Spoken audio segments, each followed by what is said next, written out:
Today we're going to do a measurements tutorial because sometimes people find it a little bit difficult. Ricky here, you may know from design and you may have dealt with him a few times. And we also have Sherry who can't stop giggling behind the phone. So... Why are you laughing? Face your face. Right, let's crack on. It's not face, it's not pain. Before you start, make sure you've got all your body armour on. So anything you wear under a suit, make sure you have it on. So even if you wear it just say occasionally, put it on because then the suit can actually sort of fit over it. You don't need your boots on right now because the boot measurement that we'll do, and I'll show you how to do that as well. So the main thing you're trying to do, if you read the instructions, is measure certain points where the seams will be on a race suit. So you're measuring quite, what I would say is quite simple things. There's nothing really too technical about it. And when I show you where to measure, it'll make it all clear. So then hopefully there will be no issues with measures. Measurement 1 is your full height. So this is from top of your head to the floor. Pretty simple. So make sure all measurements are in centimetres. The second one is your weight in kilograms. And it's not even been Christmas yet, has it? And you're worried. 90, I think. About 90 kilos. I'm about similar. So I can't make any jokes. What's that difference? We use these measurements for the height and weight, so we can actually decide. Like sometimes we look through measurements and see things that don't quite look right. Sometimes they are correct because everybody has a different body shape. So some people have longer arms, short bodies, longer legs, etc. So there's no one size fits all with speedway suits. But having those measurements of the weight and height, we can kind of help see if there's anything that doesn't look right. So we can make you double check. And when you double check, hopefully the measurement will be the same or different and you've realised there was a small mistake, which is not a problem. The best place to do this is the side of the shoulder to where a t-shirt seam would meet. So a fitted t-shirt is going to fit around about here. So on this measurement, it'd be 14. So 14 centimetres for that. So just at the side of the neck to roughly where a t-shirt would meet downwards. Measurement number 4 is your chest. So you drop your arms down for me. So make sure you drop your arms down. Hold the tape measure with your finger and thumb like this, because the reason being is if you try and pull it, you can make this a lot different. Make sure it's nice and sort of level across the chest and make sure arms sit right. Hold it for a few seconds until it feels comfortable.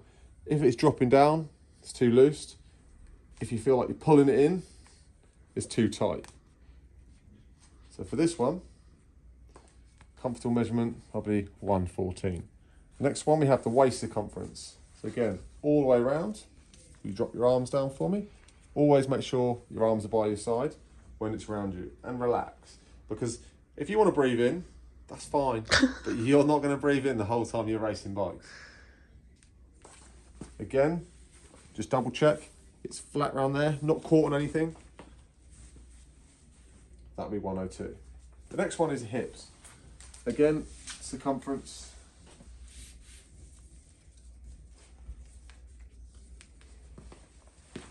Do it around here. Make sure it's not hooked on anything. Also look, oh, that's just dangling down, so that was too loose. So make sure finger and thumb, nice and level. This measurement is the widest part of the hips. If you wear hip padding, you might find it does stick out a bit further, which is not a problem. We just need to make sure it fits around the suit. That'll be 113. We do the collar to waist. When you're measuring from the collar, where your collarbones join, you have a little sort of bit you can push into, just there, and then go waist to belly button height. Whereabouts is your belly button? There you go. So it's always best to ask because then you know exact. So that'd be 42. And then this next one, you're going to do from the collar down to crutch. So this one, this is really important you do this. So if you widen your legs a little bit wider, pull your shorts up as high as you can. Because the reason being, if you don't pull your shorts up, you'll end up looking like a gangster walking around with a race suit so baggy in your body and it won't feel comfortable when you're riding. So relax. You relax your shorts, okay? And then what you're going to is you go into on the middle point between. So you've got 74. The next one is similar measurement. So on the back of the neck, this kind of point here, it's kind of like where your neck bone is, a little bit. Driving down from there, and again measuring to that middle point. Again, making sure shorts are up in the crutch. These three measurements of the body are probably the most important ones to get right and the most common to get wrong. And if they are wrong, the whole suit looks strange and won't feel brilliant. Number one, which is just going from the same point to your waist.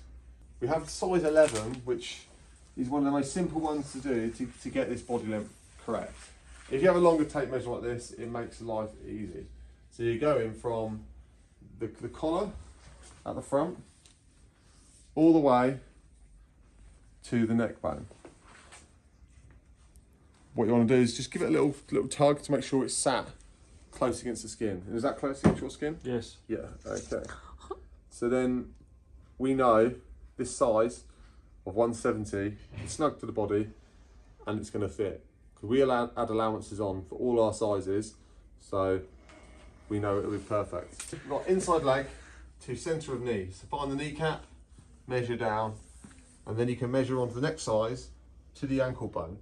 So the ankle bone, right there, we're just going to that. For measuring the thigh, always choose your dominant leg. So if you're right-footed, go right thigh, because sometimes they are marginally bigger. Just slightly down, you just find it naturally sits on the thigh, finger and thumb behind, perfect. Then you go to the knee, and the same. Obviously, if you wear big knee braces, try and do the centre of the knee in the widest place, because then you know the suit will fit. We add allowances to it all again, so you'll have nice room for movement around the knee. There's nothing worse than being too tight. For the ankle, this is how you measure this, and you can do this with just the boot. You don't need to have it on. So the best thing to do is to measure around, sort of where the suit would fit near the bottom, and give us that measurement. Also, it's worth just noting on the measurements form what boots you use, whether it's TCX, Daytona, or the Daytona with the inner boot, because depending on size as well, you might want to know what size you are. We have to jump it up slightly bigger, but we can always tell that from your measurements. The next measurement is your arm.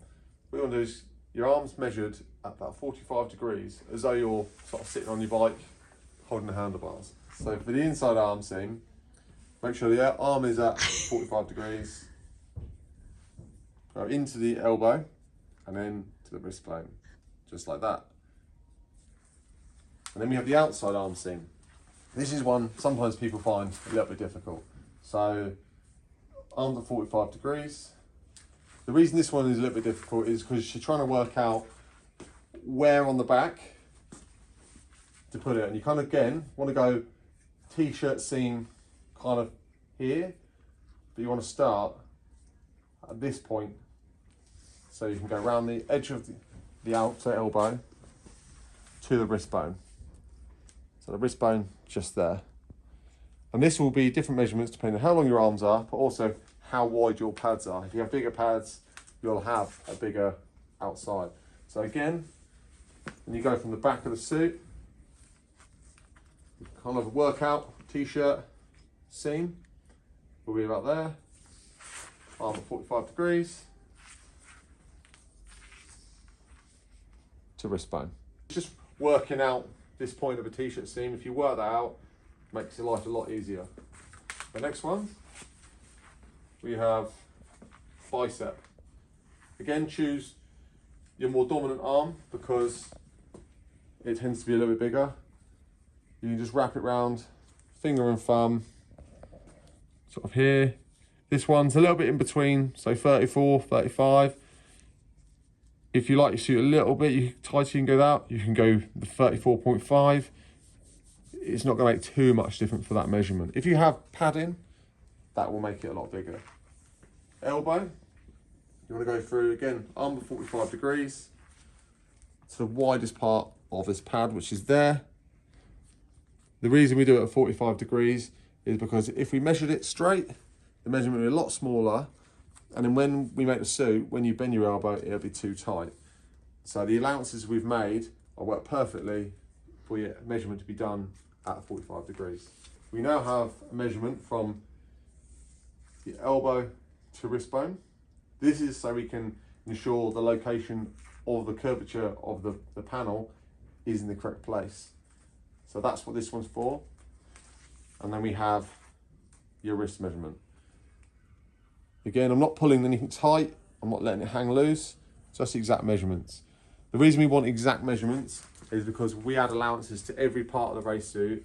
They're different amounts in different places to ensure the suit fits perfectly. If you want the suit looser for growth, or if you want it tighter fitting, let us know on the form or in an email, and we can adjust what we add to it to make sure it fits perfect for you.